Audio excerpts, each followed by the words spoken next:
ഇന്ന് ഓണം റെസിപ്പിയിൽ ബീറ്റ്റൂട്ട് പച്ചടി ഉണ്ടാക്കാം. തേങ്ങായി ഒന്നും ചേർക്കാതെ പെട്ടെന്നൊരു ബീറ്റ്റൂട്ട് പച്ചടി. വെളിച്ചെണ്ണ ഒരു 1.5 ടേബിൾ സ്പൂൺ, 1/4 ടീസ്പൂൺ കടുക്, ഒരു 2 പച്ചമുളക് അരിഞ്ഞത്, ചെറിയ ഉള്ളി 5 ചെറിയ ഉള്ളി, 2 ഉണക്കമുളക്, കുറച്ച് കറിവേപ്പില.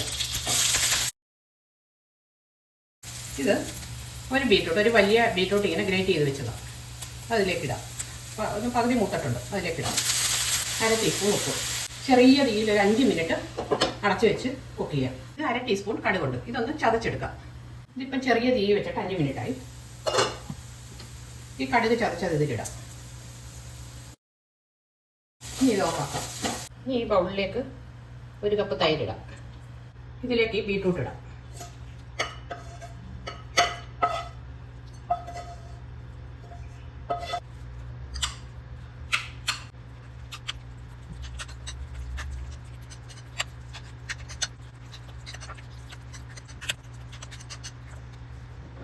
കുറച്ച് ഉപ്പൂടെ ചേർക്കാം.